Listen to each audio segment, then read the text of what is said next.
Right. So if we can imagine me working with children as a developmental psychologist in the future, I do not know if I will go in that path, but if I do, according to Christopher T. Barry, I have to make self-examination to be able to be sure that I am competent enough to work with my clients and children. In 2013, Christopher T. Barry, who actually has pretty extensive history of publications with topics like narcissism, psychopathy, and children.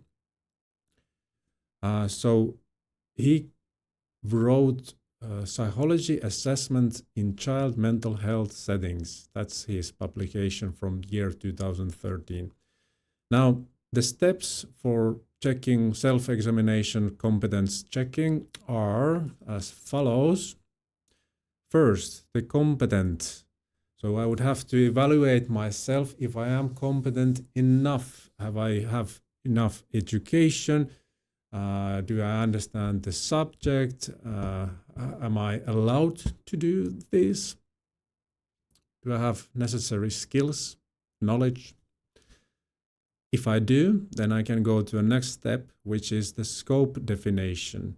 So boundaries and questions. That's a very important thing to understand, that I will set boundaries for the project, and I will also understand the questions that needs to be answered. If I do understand that, then I can proceed to a next step, which would be cultural. And this is very important to understand from the point of view of the customer, of the client, of the child.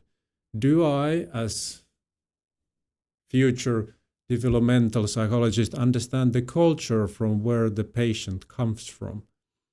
And if I don't, who I can consult with that I would then understand this culture. When I understand the culture, then I can self-evaluate myself further with step number 4, which is method.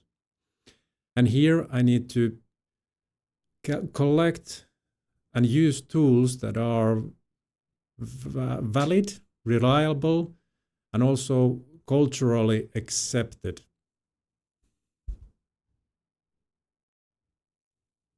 And appropriate. The 5th step, when I have the right tools, I can proceed then to the 5th step, and that's ethical step. Here I need to understand the conflict of interests and review the ethical guidelines and standards, just to check that if they have changed, and how would I align myself to those new changes.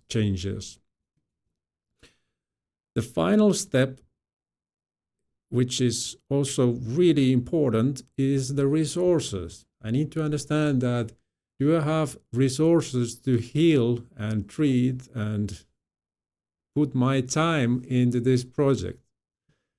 With time, there also need to be thinking of money. Also, will I need help to successfully push this project to the final solution, to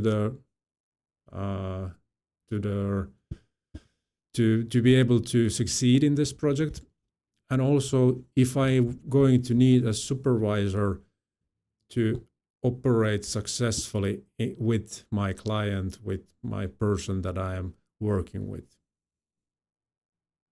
So 6 steps according to Christopher Barry. First, competence. 2, scope. 3, cultural. 4, methods. 5, ethicals. And 6, the resources. Please always self-examine yourself when you go to a demanding or medium demanding or just a little project, so that you're always very sure that you are the right person to to work with people, with the customers, with your clients, with children. As a psychologist, we are carrying a very big responsibility. See you in the next video.